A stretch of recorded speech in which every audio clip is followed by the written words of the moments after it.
All right, another week, another dollar. And welcome to MMA Mobsters, brought to you by cellsaviors.org and, of course, Diamine.com. Work hard, play rough, Diamine. And I'm joined, as always, by my co-host, the brilliant, the Chauvin one, the Oracle of Odds, Josh Chauvin.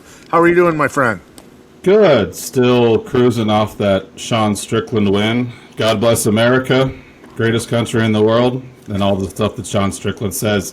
Besides that, just an incredible display. The guy, he's a machine. I swear when he's out there, it's like he just goes into autopilot, and he just spars so much like that. I thought it was a vintage Sean Strickland performance, man. So let's talk about a little bit about Strickland. Let's talk a little bit about last week.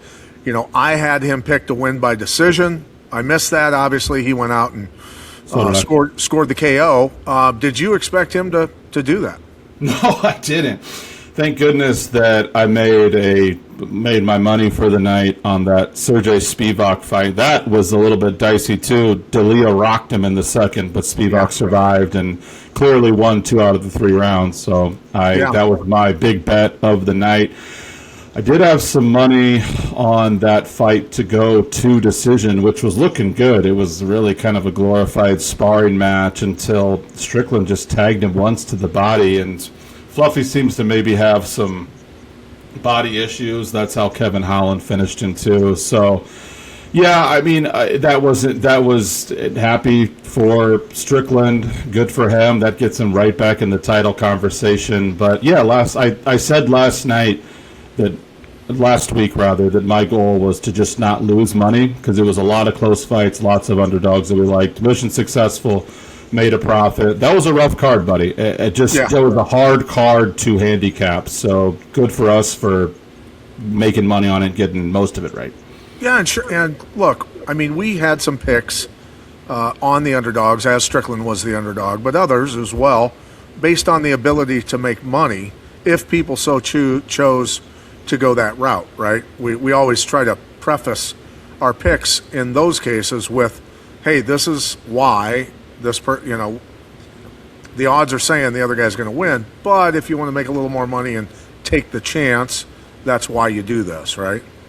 Yeah, and I think that's something that we can hit on more, especially for new listeners and stuff, is looking at these odds the way that they are, the way that they exist. Minus 500, for instance, means that you would have to bet 500 to profit $100. That doesn't mean you have to bet 500, but you kind of, if you bet 50, you'll get 55 back as long as that bet wins.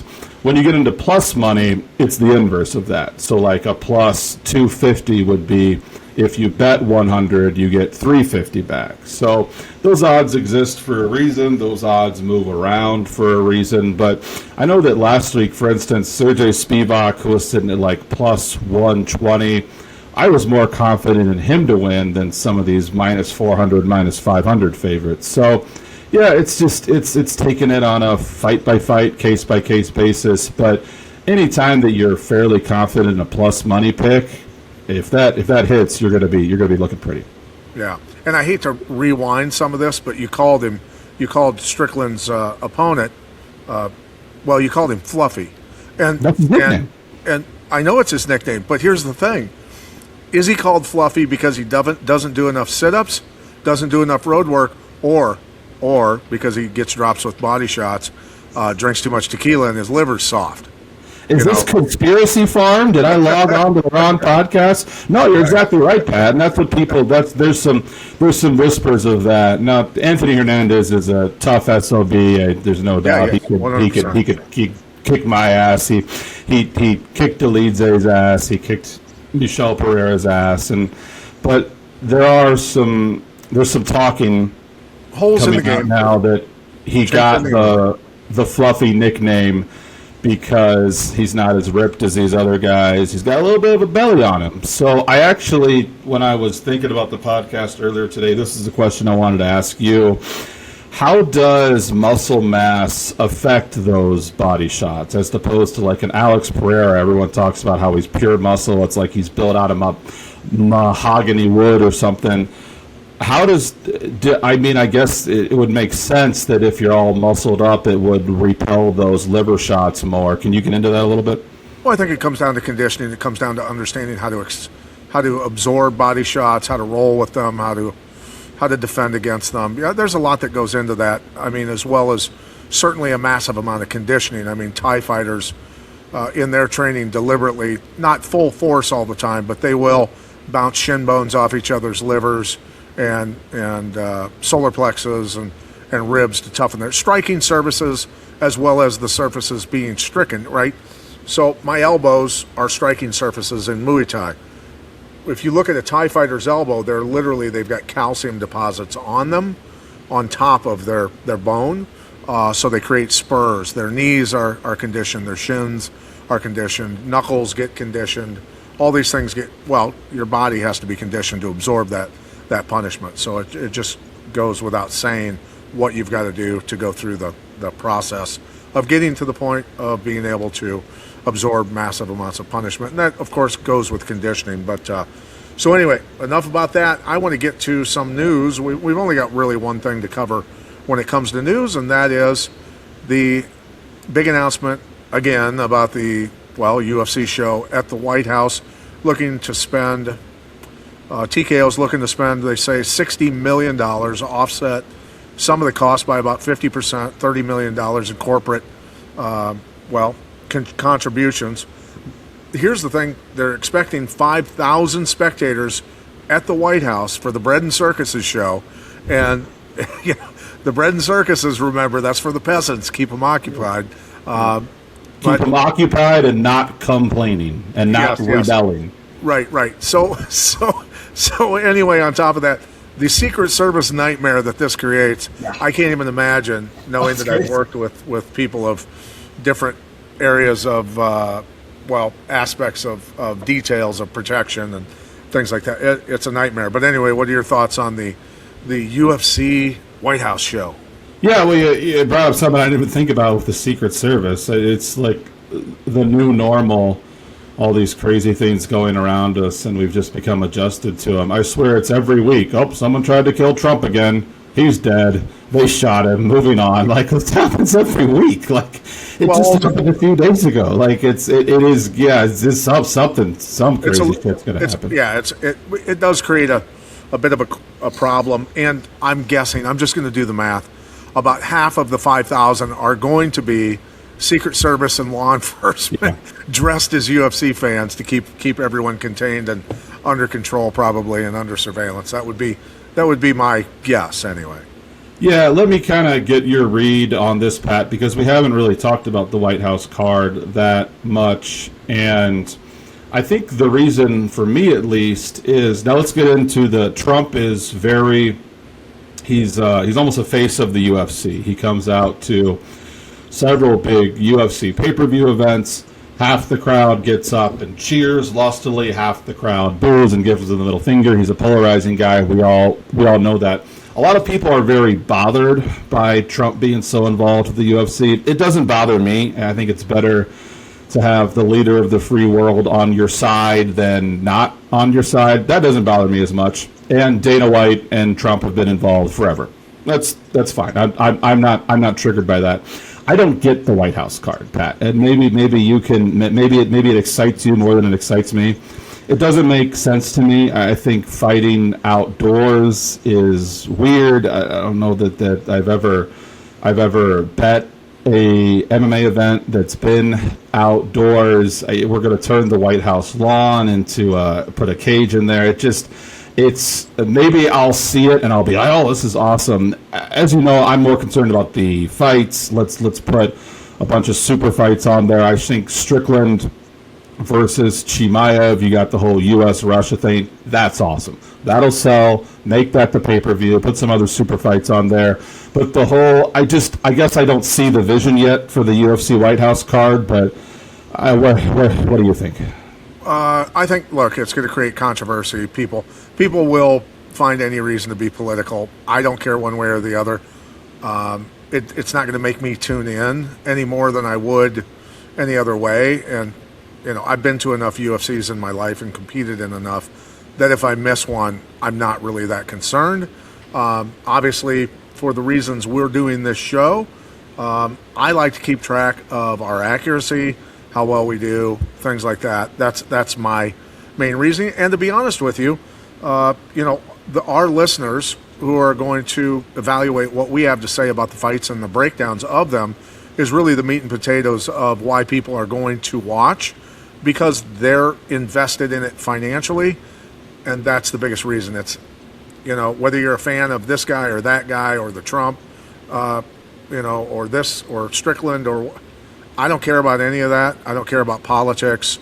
I just enjoy analyzing fights and breaking them down. Period. That's it. One last question, then we can move on to the fights that you're talking about. Can you talk about fighting outdoors? I've seen these legendary pictures of you fighting at John O'Donnell Stadium. Some beautiful pics from that. You obviously fought Michael Nunn at the fairgrounds. I would think fighting outside in the middle of July, it's got to be hot. It's got to be humid. There's no air conditioning. Obviously, what if it rains? Talk about, because you have an insight fighting outdoors that I think not a lot of fighters have. Well, you run into a lot of problems. I can tell you this, that I fought in 97, 98 degree heat in the beating sun in Clinton, Iowa, and fighters were actually complaining that the tarp was so brutally hot that it was burning their skin when they were on the bottom.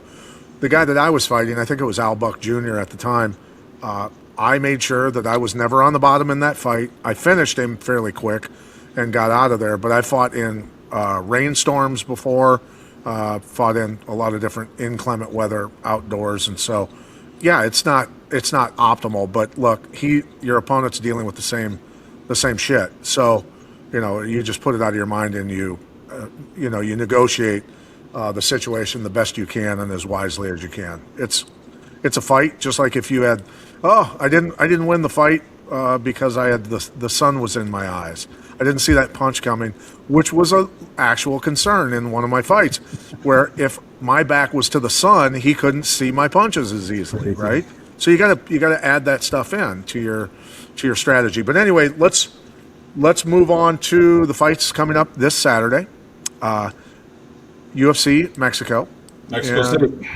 And some of the odds on these fights, I mean, there's some fairly big gaps in quite a few of these, aren't there? This is a weird card, Pat Militech.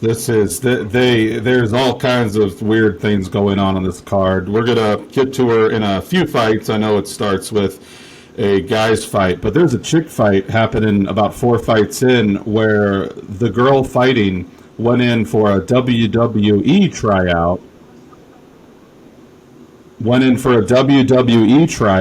Because the same people that own the UFC own WWE, and they gave her a UFC contract instead. They said, "Can you fight in Mexico City in a few days?" And she said yes. So it's a Latino heavy card. There's nothing wrong with that. There's some amazing Latino fighters. Brandon Moreno headlines, but I was looking at this card, just scratching my head on some of these matchups. But we're gonna break them down, buddy. We're gonna do the best we can, but had a difficult card to handicap last week, and I think an even more difficult card to handicap this week. But guess what? You came to the best. We're going to do our best. We're going to knock this out of the park, but it's not going to be easy, man. Yeah, so am I correct in starting with Wes Schultz versus Damian Penis? Correct. Is it penis? I was saying panas, but we'll find out. Yeah, you are. Listen, that's the first. I deliberately Americanized that for the comedy portion. Okay, you got me. You got to hang with me, bro. It's a roller coaster.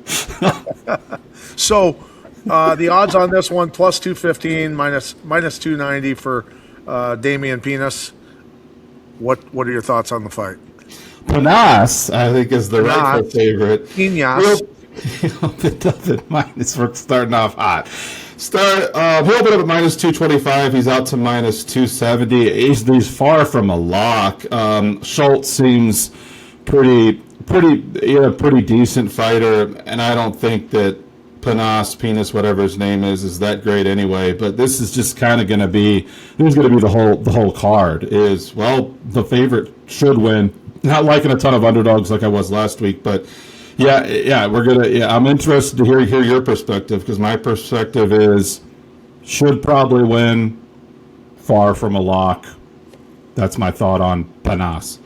I think Panas has the edge standing up, and if it goes to the ground, I think Schultz has the edge. That's the way I look at it. Is Schultz's takedowns good enough to get Panas off his feet? I think they are. So leaning towards the underdog a little bit potentially in this one doesn't mean I'm betting on it, certainly, and I'm not strongly encouraging anyone to gamble, on this fight in general. So both guys are 4-1 their last 5 fights. So, some similarities, but the strengths lie in Damian's got the striking advantage and Schultz has the grappling advantage in my humble opinion. So moving on, go on to Silva versus Marshall. This fight between the number 64, dude, this is something I wanted to bring up. The ranking system goes down into, there's so many guys ranked in the system now that it's pretty incredible how deep, the rankings go, and the athletes and the pool of athletes that the UFC has to draw from is pretty vast, to say the least. And they're tapping into athletes way, way earlier in their career than they used to, all those things. So, but, Silva's 0-2 in the UFC, and Marshall is 2-3 in the UFC. What are your thoughts? Well, Marshall should be 3-2. This fight took place, I believe, about a year ago. Francis Fire Marshall, as his friends call him, got absolutely robbed. Was the underdog, was a decent underdog, like plus 200. Dominated all 3 rounds of the fight and somehow lost a split decision. Judging has been better. I think it's progressively getting better. We had another bad one last week. I know that you and I were split on the Michel Pereira. Who did Michel Pereira? The white guy from Houston. Anyway, the guy that Michel Pereira fought that I'm drawing a blank on right now, I thought he clearly won 2 out of 3 rounds. Split decision to Pereira. So, I don't know. The Marshall one was bad, though. So, Marshall should be more like 3-2. He's minus 800, so he's a pretty big price tag, but this is probably as close to a lock as I have on this card. He opened up at minus 550. He's now out to minus 800. I think if he would have rightfully won that fight, they wouldn't even be giving him Eric Silva. I think this is kind of the pink slip fight for Eric Silva, unless you do something miraculous. You're out of the UFC and back to wherever backwater promotion you were fighting at before. So, yeah, it's a hefty price tag. It's minus 800. It looks like you can get minus 700 on FanDuel. Always look around for the best odds if you really want to bet a fight. But, yeah, Marshall rolls here. I think that Marshall is an above-average UFC fighter. Eric Silva, as his record shows, probably doesn't belong in the UFC. So that's one of, if you were to combine some fights together in a pool, that would be one, right? The parlay piece, exactly. All right, so moving on, and that one's as much a lock as you would think. It's a 5-star lock. It's pricey. It's pricey. It's not. I think one of my favorite fights last week was Spivak, and he's plus 120. So. But if you want to bet on a fight and know you're not going to lose money, it would be Francis Marshall for me this week. And like you said, I liked how you pointed out, if you're putting together a parlay, 3-4 leg parlay, Marshall should absolutely be in there because that's about as close to free money as I think we can get this week. Okay, beautiful. So moving on to Ernesta Karakate, is that the correct pronunciation of her name? It is, and then her opponent... Stab in the dark, bro. Stab in the dark. Karakate. Yeah, her opponent's the one I really want to talk about because this is the girl who went in for a WWE tryout, and all of a sudden she's fighting in Mexico City a week later. So she's unbeaten. She's got some knockouts. She's got some subs.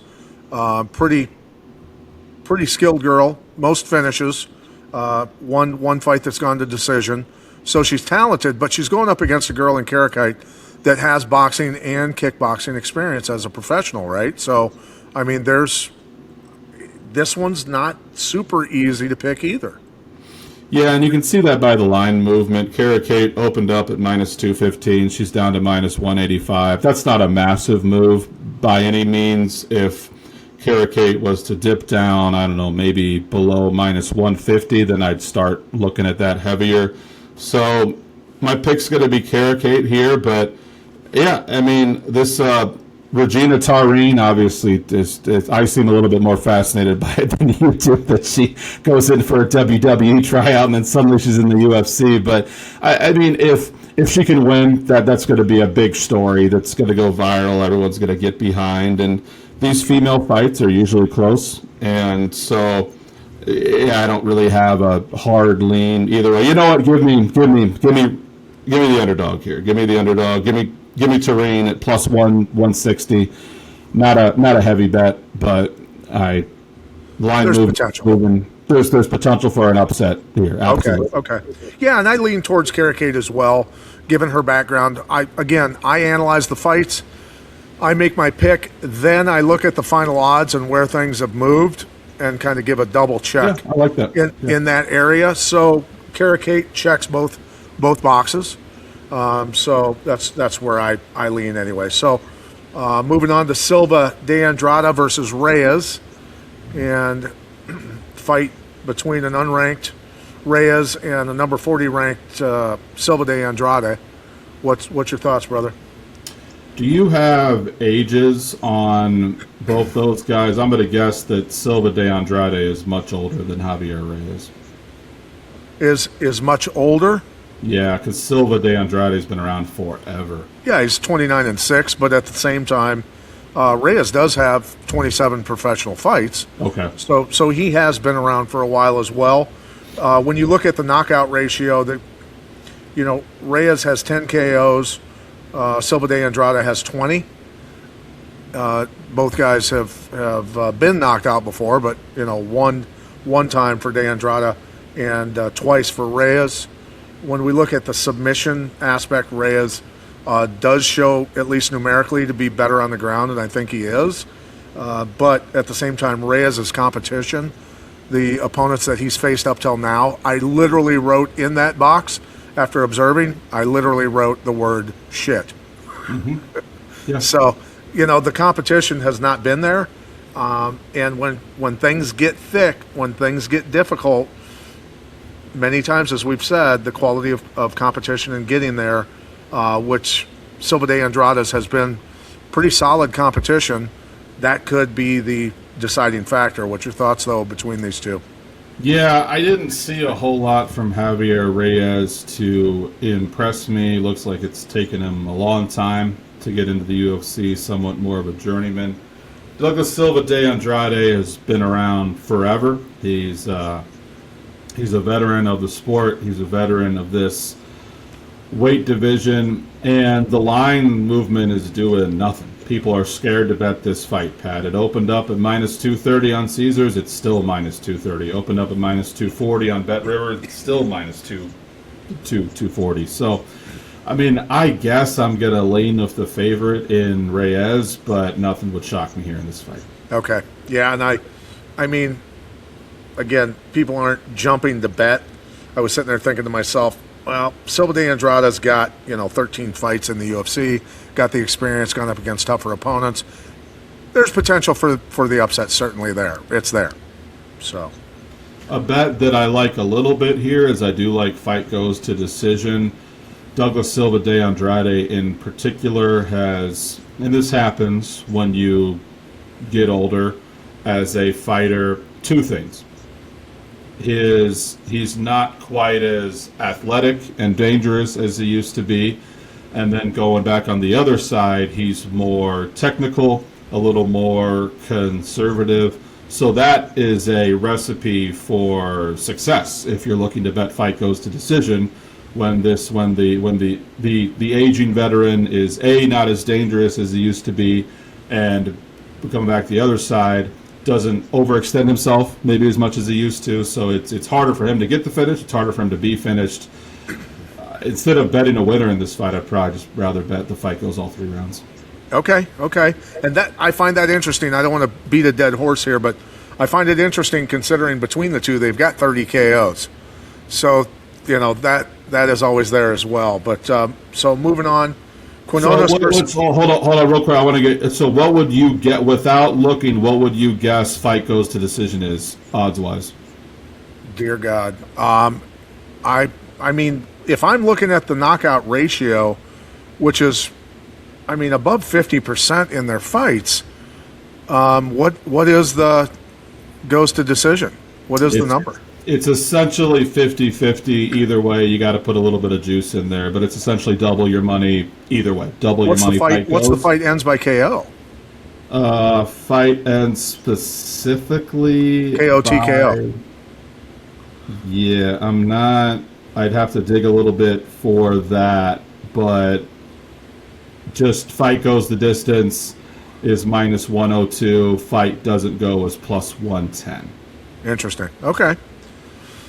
All right, so let's move on to Quinones Moutinho. Moutinho ranked 76th in the world against. I didn't notice that Quinones was ranked at all. He's 1 and 2 in the UFC. Moutinho is he 0-3 in the UFC? I don't know why we keep bringing Chris Moutinho back into the UFC.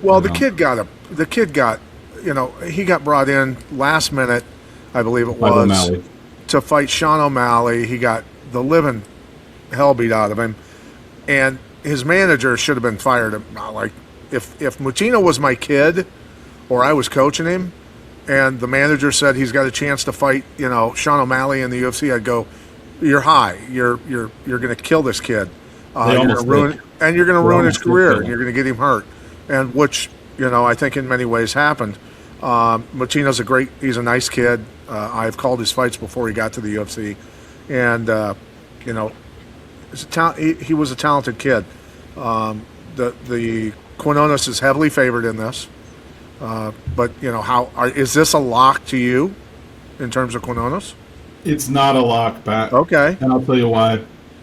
I think that this line, these odds, reflect more of a Chris Moutinho fade than they do Christian Quinones being some world beater, great fighter. I think that all people know Chris Moutinho for losing, and sure. I'm not sure why he's gotten another shot at the UFC. Good for him, but the odds have dipped a little bit for Quinones. We're talking about a guy who opened up at minus 650 on FanDuel, has been bet down to minus 620, which is only like 6 or 7% dip.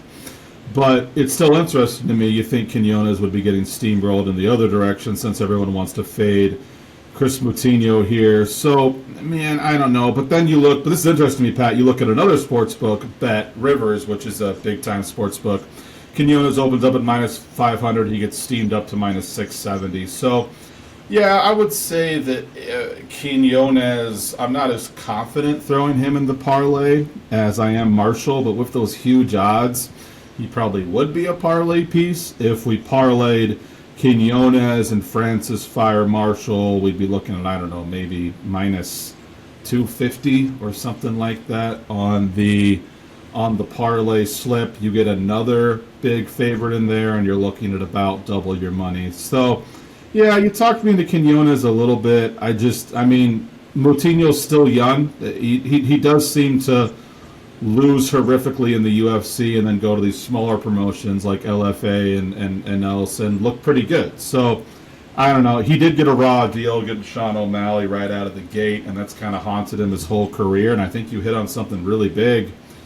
What if his manager wouldn't have made that decision? Would we be looking at a different Chris Moutinho? Probably. But yeah, Quinones is obviously the pick here, just not crazy confident in it. Maybe, 3 out of 5 stars confident. Makes sense. And I don't know. I kind of seen Chris Moutinho, not to beat a dead horse, but have to fight Sean O'Malley for his introduction into the UFC. It'd be like my manager calling me after one professional boxing match and going, "I got you your shot against Roy Jones." Yeah. It's you'd without the payday. Take it. Yeah, you'd be stupid not to. You want to be a world champion, right? Well, I'd be stupider. In like 5 years. I'd be stupider after taking it because the brain damage. but ultimately, here's why I lean toward Quinones. Moutinho likes to strike. He's roughly 500 KOs as opposed to getting KO'd, and Quinones is 10-2 in that area. His quality of opponents have been okay, so that's what makes me lean towards Quinones a little bit more. So, all right, moving on to Macy Chiasson against Perez, number 13 versus number 8 in the world. Interesting matchup here. Both girls have some experience in the UFC, of course, and have been around for a while. 10-5 versus 12-2. What's your thoughts, brother? There's a good chance that a circus breaks out during this fight. You've got Eileen Perez, who pretty good on the ground, pretty decent all-around fighter. She loves shaking her booty in the faces of her opponents after she beats them. That's literally what she's known for. Is shaking her booty. Hey, Spencer Fisher used to do the Elvis dance afterwards. So what would Fisher do? Oh, he loved Elvis Presley, so he'd do Elvis Presley dances after people got KO'd, after he KO'd them. I love looking back fondly on the past. I'd say out of all of the fighters out of your stable, I've never heard one bad word about Spencer Fisher. It seemed like everyone loved the guy. Yeah, no, an incredible fighter, and always went to war. So, these girls on paper, when you look at them, besides experience levels, they're fairly similar. For Perez, the competition more recently has gotten tougher, but early on it was literally a cakewalk, and much more experience for Macy. She was going up against opponents a lot of times that had a lot more fights than her and had decent records comparatively to hers. So So what happened with Macy is Macy was discovered on The Ultimate Fighter. Right. She won The Ultimate Fighter, and they pretty much put her in the express lane for a title shot. When Macy looks good, she looks very good. She's taller than most girls in this division. She's longer than most girls in this division. And she's more violent than most female fighters in general. When she's confident, when she starts swinging those jabs and those, they call them elbows from hell, she's very good. The issue is frankly, cage IQ. She'll be dominating on the feet and then try to take it to the ground. And it's like, what are you doing, Macy? And so that's the issue that's plagued Macy Chiasson her entire life, has been the decisions that she makes in the cage. She has the body, she has the athletic framework to be a champion, to win really every fight, and that just she hasn't washed out of the UFC, but she hasn't come anywhere close to champion status either. So I think that's what we're seeing here is, I think that Eileen Perez has a more definitive path to victory. You never know what you're going to get out of Macy. You really never know. She can look amazing. She can look terrible. She can look amazing and terrible in the same exact fight. Eileen Perez, she wants to drag you to the ground. She wants to out-muscle you. She wants to submit you, and she wants to shake her booty in your face after she wins. And I think that I just see a much more clear-cut path to victory for Eileen Perez here, and I think that's why her odds have gone up a little bit, opening at minus 160. She's minus 185 now.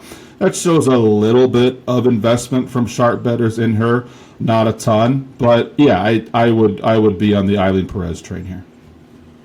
I agree with you in terms of the potential for the submission or dominance on the ground, and even though she's had a little easier road. So number 13 potentially to upset the number 8 girl in the world.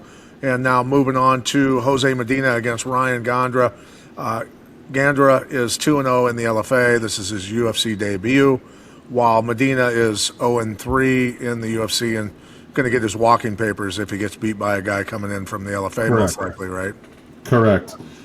So this would be another one of a guy who's a big favorite, so big that it makes me a little bit nervous. Now, Gandra opened up at minus 530 on FanDuel. He's minus 700 now, so that shows a pretty substantial line move.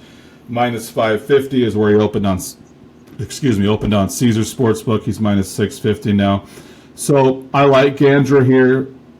Jose Medina is obviously beatable. We've seen that. I think they're giving him almost to Gandra. Okay, Jose Medina didn't work out as the next, hot prospect. Maybe you can step on top of him here, Gandra, and get people recognizing your name. You put a beat down on him. So we sacrifice one kid to elevate another kid. I just don't know that I've seen enough out of Gandra to substantiate him being a minus 700 favorite. I think this is more of a fade on Jose Medina.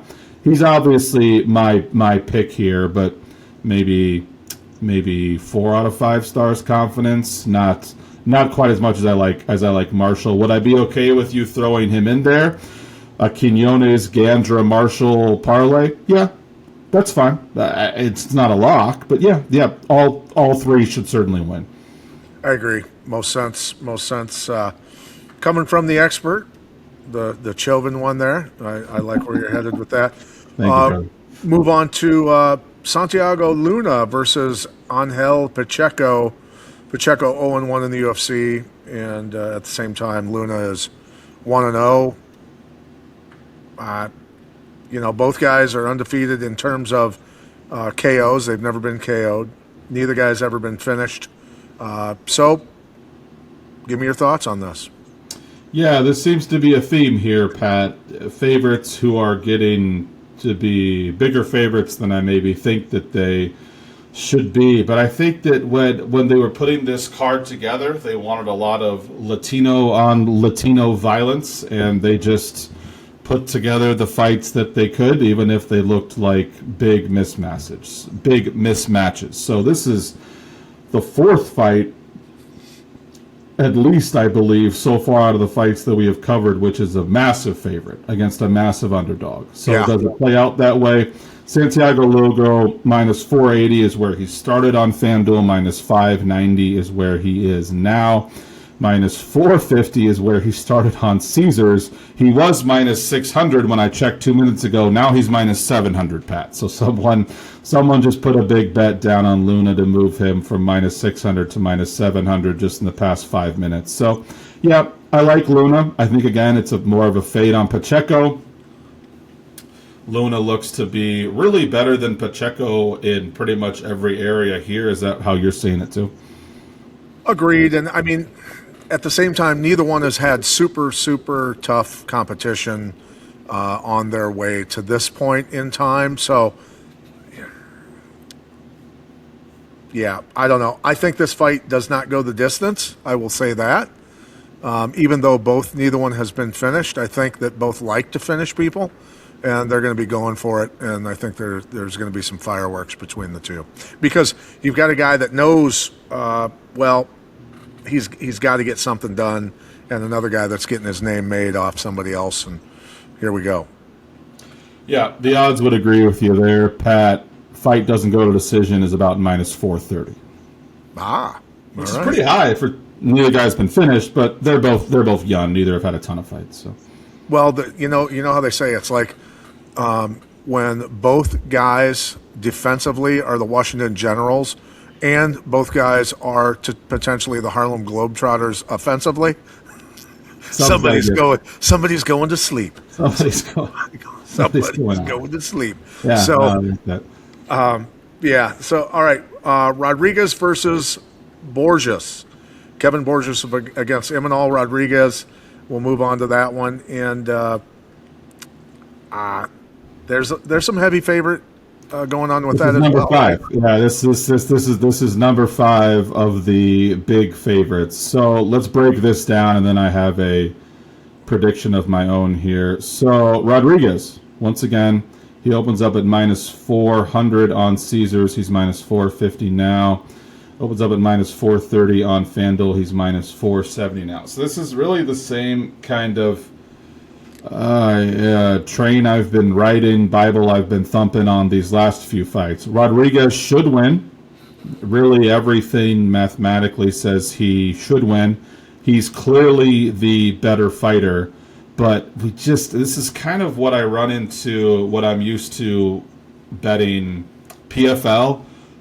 Bellator, where there's a ton of huge favorites, and that was pretty much almost every Bellator card. RIP Bellator. I used to love betting it. It would be on like Friday afternoons and stuff in Dublin or London, and I used to love betting those Bellator cards. I couldn't bet as much as I would UFC because without fail, almost every card one of these big favorites would lose and just wreck your parlay, because that's how parlays work. You can win the first 5. If you lose the last one, whoosh, there goes all your money. It's like you might as well have lost all 6. You don't get a dime back. So that's really what this card reminds me of, is we have a lot of huge favorites, not necessarily huge favorites because they're amazing future champions, just because they seem to be so much better than the guy that they're fighting, and a lot of these guys don't have a ton of fights, so are they really as good as they think we are, or as bad as we think they are? So that is really, I don't mean to, you can certainly go into more detail here, I don't mean to sound like a broken record, but this is fight number 5, where we have a big favorite, maybe a little bit too big. And my bold prediction is, out of these 5, and we might even have another big favorite coming up, but I think that one of these big favorites loses. And so I'd be if people are going to do it, our listeners are probably going to do it. I might do it, but I think that. So in this particular fight then, who would you? Well, I mean, you have to pick Rodriguez, but I just. Yeah. I think that one of these huge favorites loses and then messes up a lot of parlays. That's what I'm trying to do. And Rodriguez has had technically garbage competition on his way here. I'm not disrespecting the people that he's fought, but look, we've all got standards. My standards as an athlete and as a coach and broadcaster and things like that. The road to getting to this point was literally a golden walkway. And it is what it is. But so Borges could really rain on his parade, even though he's 1-3 in the UFC and all that good stuff. He's had a little tougher competition, so that's about all I'm going to say about that. So Rodriguez, odds tell us that's where, but Kevin could absolutely upset that train. If he comes out on target. So, all right, moving on to Shiraz and Felipe Bunez. It's Burns. It's not Burns. Is it Burnes? I think that's a. Okay, well, I may have to eat a little bit of crow here. Is this Bunez? Okay, I've been calling him Burns the entire time. Okay. Felipe Bunez. That's my bad. I apologize. Felipe Bunez. Look, I got punched in the head for a living, but I can pronounce names fairly well. I knew you were going to let me off there.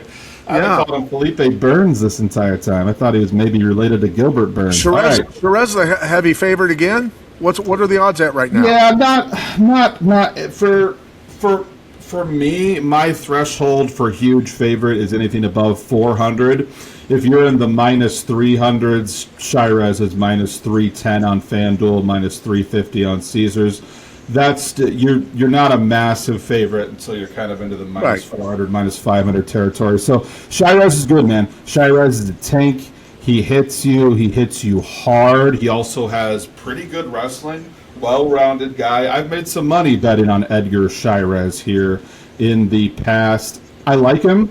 I might like him better than some of these, minus 500, minus 800 favorites. So Shiraz, I like him. I don't think that Bunez will give him much of any problem. And I'm a little curious why Shiraz isn't a higher favorite.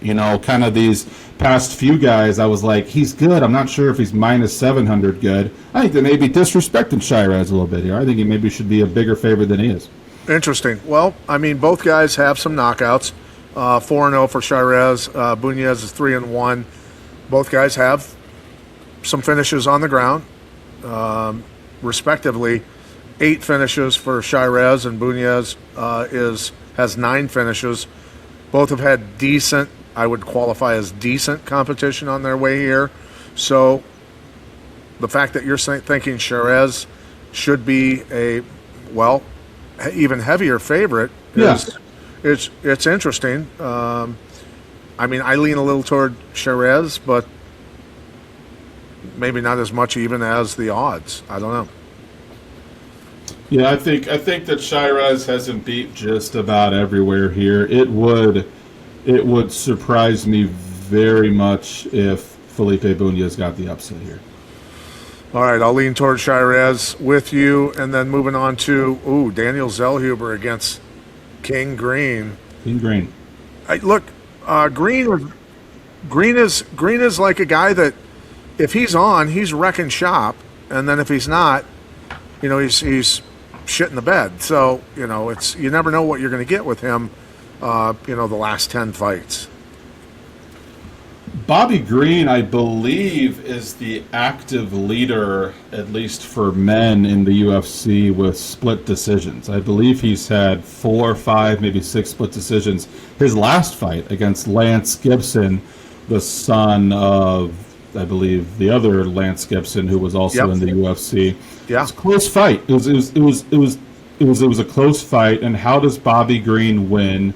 He wins with speed.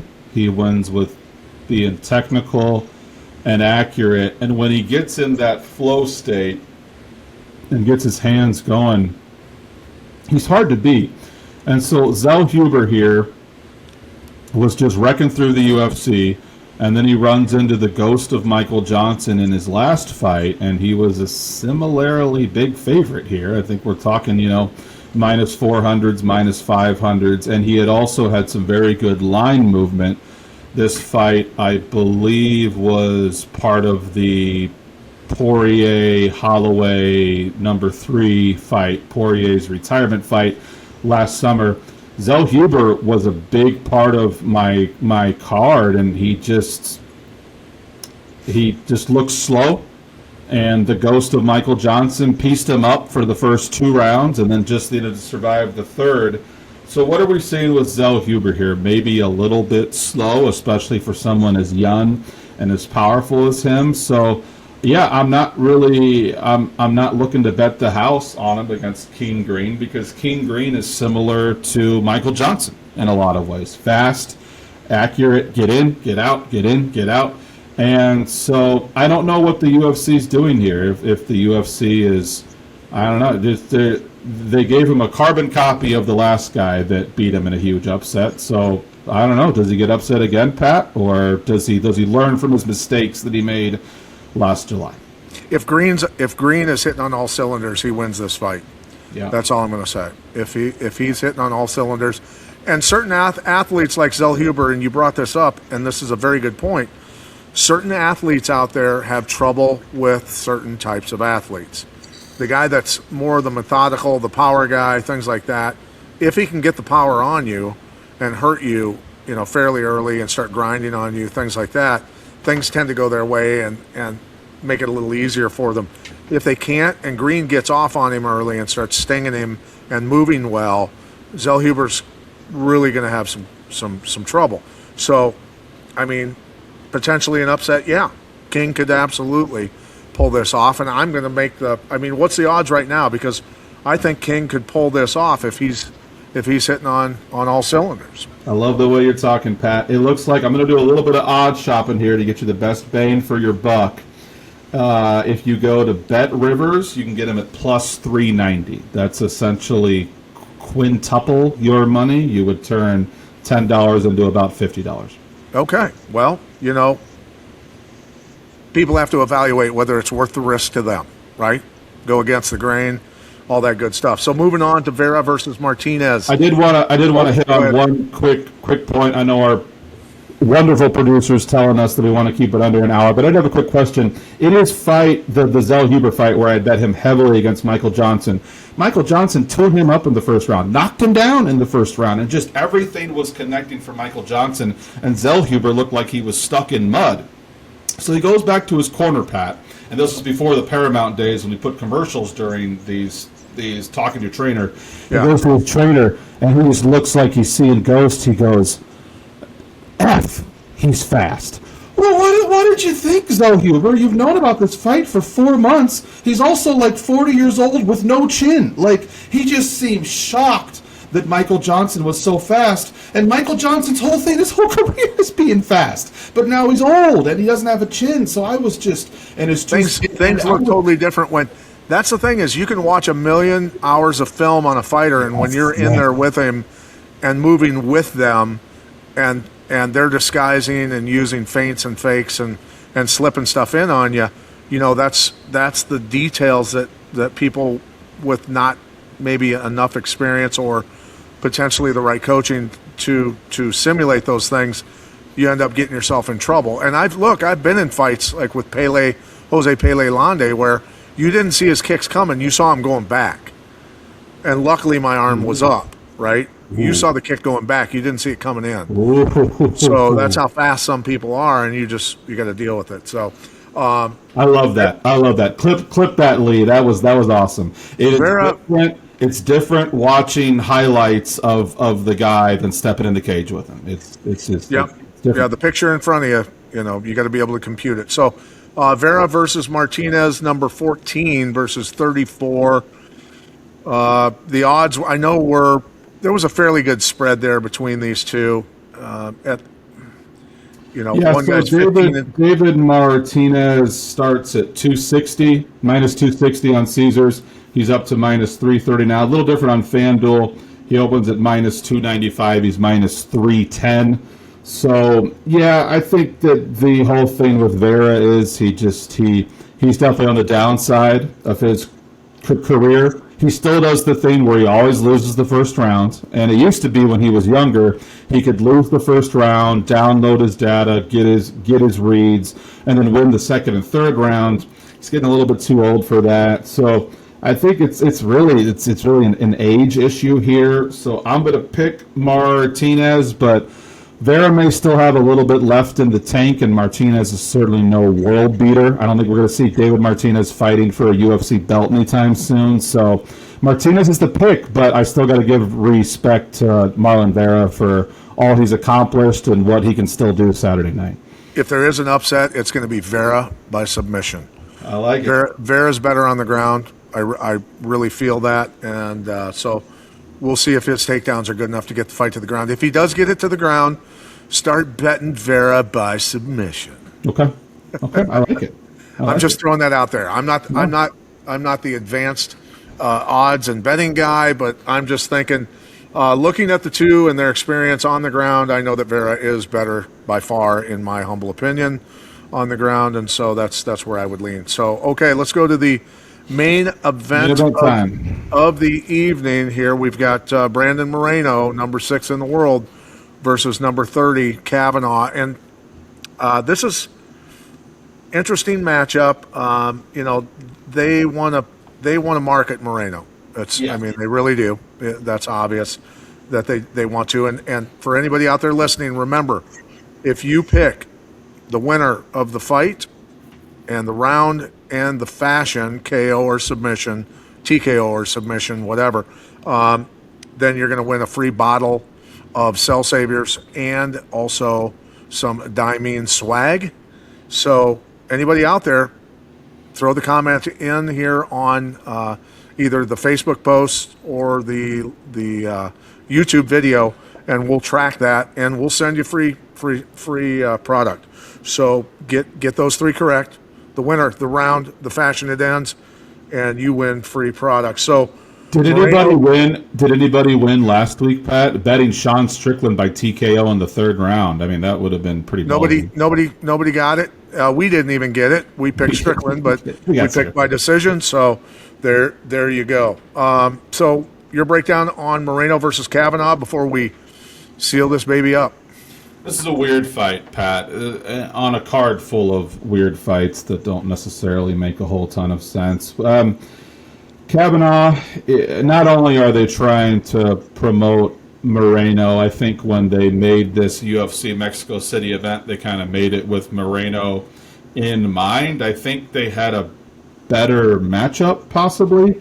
Now, ever since Conor McGregor took over the UFC, took over combat sports, and took over the world there for a few years, the UFC is looking for the next Conor. So, I mean, it's kind of like, oh, you're from Ireland? can you fight? Here's a UFC contract, because they do want to find the next Conor McGregor, and Ireland will back their fighters. Ireland wants the next Conor McGregor too. So Loney or Kavanagh, he's a decent fighter. He's got a decent UFC record, and I think we're seeing Moreno kind of on the downswing of his career here. I think we're seeing that with a lot of flyweights. We saw Steve Erceg come out of nowhere. He was maybe a minute away from winning the UFC title, and then lost that 5th round and against Pantoja. And then you have Joshua Van coming out of nowhere. Pantoja snapped something in the first 30 seconds.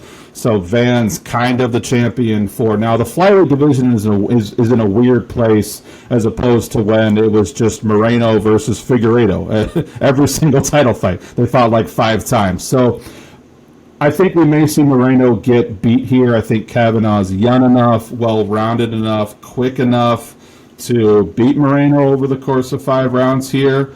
I do think it goes 5 rounds. I'll be betting fight goes to decision. Moreno, kind of like what I was talking about before, he's not as dangerous as he used to be, but he's still tough. He's still a really hard guy to get out of there. And so you can basically double your money. I think it's like minus 105. Fight goes to decision. I like that a decent amount. And if you gave me $100 and told me I had to bet it, I'd probably lean Kavanagh here. Now, not to get us canceled or anything, but Mexico has been notorious for some very biased, possibly rigged judging. So if this fight does go all 5 rounds, I would be nervous a little bit that they're going to rob my guy Kavanagh. So that's in the back of my head. I like fight goes to decision, and my lean would be Kavanagh. Sounds to me like you're betting emotionally instead of logically, my friend, because you said my guy Kavanagh. Look, here's what I would say is that Moreno has 11 finishes, never been finished on the ground. Kavanagh more a striker, obviously. He's only got 1 finish on the ground, never been finished on the ground himself, but at the same time, I'm going to go with Moreno because, look, we have the competition. You're picking Kavanagh by decision, correct? That'd be my lean, yeah. Okay. Which, I mean, it makes sense. It really does from your perspective. But I'm literally going with Moreno by submission in round 3. I'm just making that statement now because I think Moreno can pull it off. I think he's much better on the ground. And I think that this fight will end up on the ground. I mean, how tough is it to take down an Irishman? The takedowns are there, bro.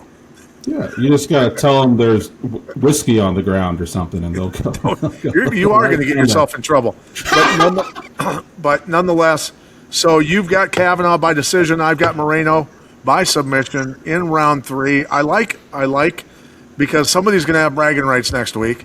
And if it's you, awesome. Look, if it's you, awesome. If it's me, great. So anybody out there that wants to throw in who's going to win that fight, what round, and what fashion that fight ends by KO, submission, or decision, going the distance, you can win Cell Saviors and Diamine clothing. So let us know what your thoughts are. And Josh, in closing, go ahead and give me your closing thoughts on UFC Mexico and are you going to make money? Because I think you always do. Well, I usually do. I would have made more money last week if Fluffy could have somehow lasted all 5 rounds. But yeah, I want to give a quick shout out to our live chat here. Heath7893, who is a new name to me, he said, Pat is the GOAT. I'm sure that Pat appreciates that. And he says, Strickland versus Khamzat at the White House, would they allow that? I mean, I think they would allow that. There's been some visa issues with Khamzat. He may not have done some war crimes, so I don't know if he's technically allowed in the U.S., but they would have to maybe do some red tape. But if they want to get him in, I'm sure they would be able to. I mean, it's literally at the White House. If they want to get Khamzat's visa cleared, they're going to make it happen. They can do what they want. So, all right. Everybody, thanks for joining us again this week. And for my broadcast partner, Joshua Chauvin, I'm Pat Militich signing off for MMA Mobsters. See you all next week. Hey. Yeah.